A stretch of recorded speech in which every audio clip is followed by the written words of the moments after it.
好啦，咁就我係陳 Sir 啦。咁咧就係喺學校咧負責帶俾你哋嘅小朋友咧係價值觀教育。咁價值觀教育咧有3個範疇嘅。第一個咧就係佛化嘅教育，第二個咧就係品德教育。我諗家長都好想你哋嘅小朋友規規矩矩、知書識禮，係咪？咁第三個咧就係國民教育。咁但係喺我完成，即係喺我進入我嘅內容之前咧，我想同大家做一個咧唔使記名嘅一個嘅調查啦嚇，問下自己。其實我成日咧都聽啲人講嘅話，我生日啦，我生日我希望咧就開開心心、順順利利。我想問下咁多位家長，喺你嘅家庭生活或者職場生涯裏面，你覺得自己開唔開心？你又覺得自己順唔順利㗎？其實係啦，咁啊答咗自己喎。好啦，假設大家都覺得啊，我都開心喎，我都順利喎，咁我想你又問下自己，你啲開心係由邊度嚟？係有車、有樓、有錢，定係有個好孝順嘅仔女咧？係乜嘢咧？好啦，咁啊，假如你都覺得啊，我都有喎，咁我咧就講個秘密俾你聽。其實咧，當我哋咧大人，我哋越執緊呢啲東西咧，呢啲物質咧，其實你會越唔開心。越執緊越緊張，你會越唔開心。因為點解咧？我哋佛教有一個說話叫做有執皆苦。你執緊呢啲東西咧，你會驚乜嘢咧？你驚 keep 佢唔住，你驚佢會走，咁點算啊？係咪？咁所以咧，呢一樣嘢咧，俾我哋一個反思，就係話，到底我哋而家咧大人追求嘅係乜嘢咧？諗下小朋友，你覺得你嘅小朋友咧，你嘅仔女咧，佢又開唔開心？你覺得啊？譬如我見到有啲小朋友喺後邊啦，你可以一陣間問下佢，你開唔開心㗎？咁樣樣。咁佢可能話俾你聽啊，我開心噶。咁大人咧，我哋又諗下喎，佢嘅開心嚟自乜嘢噶？係咪嚟自有嘢食、有嘢玩，或者有一啲你嘅獎勵咁樣？咁但係咧，又諗深一層喎。如果我哋大人，我哋唔滿足小朋友呢啲嘢，佢都唔知道當中嗰個嘅真相，咁佢咧就會俾到好多麻煩你。因為小朋友咧，佢嘅諗嘢咧，佢好直嘅。我當下我滿足唔到呢啲東西咧，咁我就會佢諗嘢，佢又會顛倒，佢會妄想，佢會魯莽，咁又會亂咁做嘢，亂咁講嘢咧。咁我哋大人咧得到嘅一啲嘅問題咧就嚟噶啦。咁所以咧嗱，呢度我想講乜嘢咧，就係話我呢度咧係帶俾同學咧一個叫做價值觀嘅教育。咁我咧得到一個名咧叫做禪說禪。咁禪說禪咧，不如講第二個禪先啦。呢個禪咧，其實咧，一般人咧都會覺得哇好深喎，唔知係啲咩宗教嘅嘢嚟嘅喎，咁樣其實好簡單嘅。大家會唔會見到咧？裡面咧，我有一隻禪啦，咁就講禪字啦。咁嗰個唔使理佢。咁嗰隻禪咧，應該咧就有2個手印嘅，一個咧就合掌。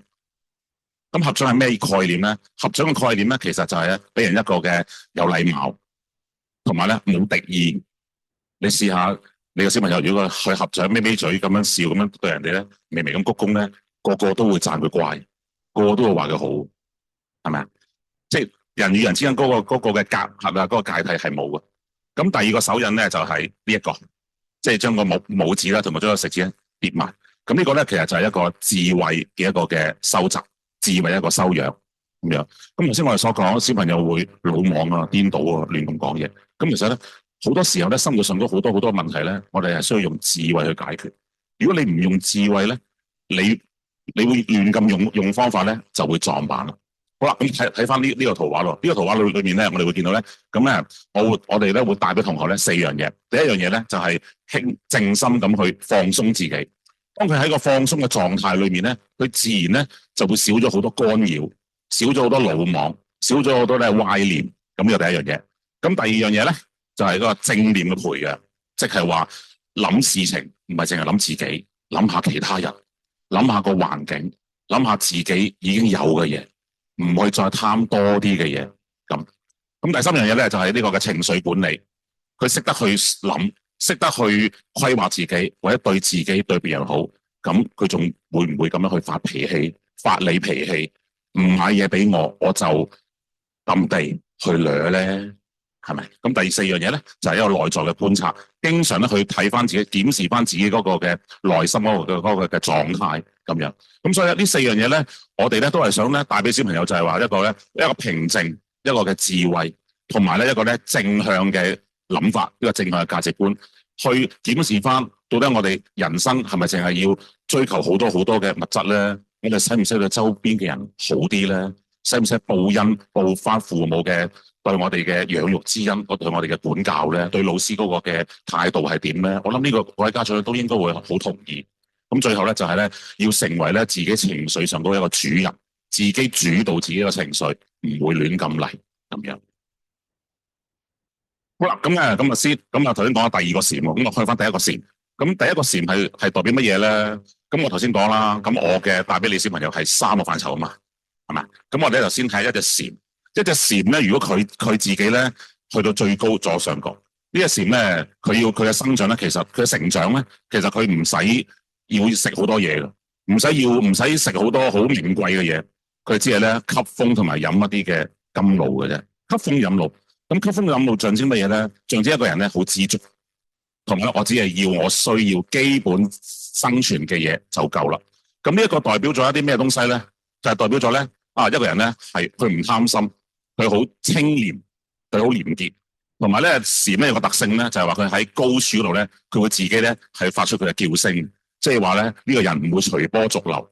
喺我哋中國嚟到講咧，呢一啲咁嘅特質咧，就係一個叫做咧一個君子嘅風骨。你做乜嘢，我唔會學你；你做一啲你嘅嘢，我唔會跟你。我係做翻我自己應該要有嘅行為啫。咁呢個咧，我想帶俾小朋友咧，或者大家家長要知道咧，就係一個正念，一個正確嘅諗法。呢個第一樣嘢。咁第二個禪嘅生長嘅特性咧，就係話咧，佢唔係喺一啲好靚嘅 BB 廠會出嚟嘅，佢喺一啲好糟嘅深嘅泥土裏面咧，去孕育出嚟㗎。咁小則咧就3、5、7年，內則咧10幾年佢先會出嚟。咁呢個象徵乜嘢咧？象徵我哋咧每一個人咧喺成長喺成功之前咧，應該咧係要經歷好多嘅苦楚嘅，有好多唔理想嘅情況、唔理想嘅環境。不過如果小朋友係識得方法去克服呢啲唔理想嘅環境呢啲情況咧，佛教話俾我哋聽，其實咧呢個係一種嘅修行，一種鍛鍊。呢個鍛鍊咧，就係而家小朋友正冇咗嘅、少咗嘅抗逆能力。我哋成日打開報紙啦，見到有好多新聞啦，啲小朋友唔識諗啦，做咗一啲傷害自己嘅嘢。大家家長諗下，佢嘅抗逆力有幾高，定係其實有幾低？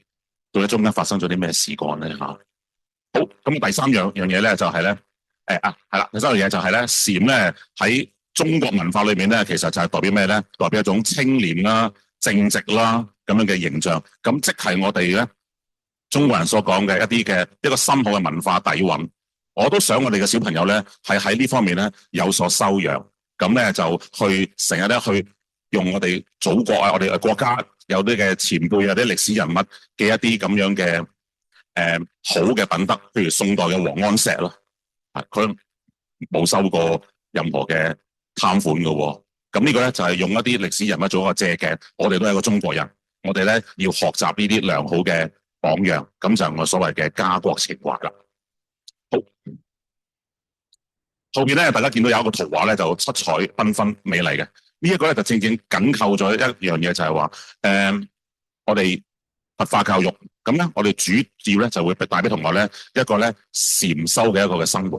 咁呢個禪修咧頭先講咗啦，唔係一啲咩好深嘅東西。大家見到咧有4個大字，咁個大字咧就叫做咧慈悲喜同埋捨。慈悲喜捨呢4樣嘢咧，我習慣呢個次序啦。慈悲喜捨裏面咧，佢唔係我哋嘅校訓，但係佢係我哋校歌裏面咧話到俾我聽，呢個係我哋小朋友嘅生命方向。其實各位家長作為大人咧，你都可以咧秉持呢一個生命方向。咁一陣我會我介紹咩叫慈悲喜捨，但係大家咧我睇下每一個字嘅旁邊有個英文字母，都係有個 R 嘅，係咪啊？係咪啊？R。咁呢個咧就係一個叫4R。4R 係咩概念嚟嘅咧？咁大家可以望低少少啊！我整得比較低。呢個係4R嘅健康、精神健康嘅一個嘅策略。咩嚟嘅咧？原來咧，大家可能你哋冇留意，喺2024年嘅4月咧，政府咧就頒布咗一個嘅文件咧，就叫做4R 嘅精神健康政策。我琴日咧我哋琴日佛誕，我請到一個教育局嘅一個朋友嚟到啦，都同我哋做咗一個分享喎。佢話咧，而家咧喺香港嚟到講咧，好多病痛，頭號嘅殺手咧就係癌症，但係原來咧喺未來嘅時候咧，研究發現咧，將會係精神病。精神病，咁精神病唔係淨係大人喎，每一個人當佢抵受唔到壓力之後咧，佢咧就會咧，當佢自己梳理唔到或者唔知道一啲智慧嘅方法咧，即係呢一個，咁咧佢就會咧抑鬱成為一種呢啲病患都唔出奇。咁所以咧睇到呢一樣嘢，其實呢一個咧唔單止係社會嘅悲哀啦，係咪？亦都係我哋教育界咧好關注一個問題嚟嘅。咁所以咧，我想咧透過咧呢四樣東西咧去帶俾同學一啲嘅自我修養嘅一種能力。首先我哋睇下詞先啦，詞咧藍色嘅詞咧，我哋會帶俾同學一個叫做動禪。動禪即係咧有一啲嘅動作，有一啲活動我哋可以做嘅，俾佢喐下，喐下之後咧，其實學習咩咧？學識得放鬆，放鬆自己，學識得咧就係要對自己好，因為你識得放鬆自己啊嘛，即係對自己好啦，對自己好啲，唔好掹整，唔好叫做委屈咗自己嚇咁樣樣，表達出嚟，推己及人，識得對自己好，就會對人哋好啦。咁對自己好又對人哋好嘅時候咧，咁咧我哋咧就可以對治咗一個咧，佛教有個名叫嗔恨心。嗔恨心即係話咧，乜嘢都嬲，嬲完咧就乜嘢都做，乜嘢説話都講，咁就傷害自己、傷害別人咁樣。咁呢個係第一樣嘢。好啦，咁我哋去到悲咯，悲咧就隔離啦。悲咧提高少少，悲其實咧我哋有一個叫做坐禪，俾同學咧一個咧靜下嚟坐低嘅一個時間。坐禪裏面咧，佢可以反思到自己當下嗰個情況、當下嗰個情緒，檢視咗之後咧，咁咧我哋可以提升咗佢嘅抗逆能力。即係話點解？佢識得去檢視自己個問題，同埋咧去將一啲問題咧暫時放下。我哋唔需要去執着呢一個問題住，放低咗先，轉個念頭。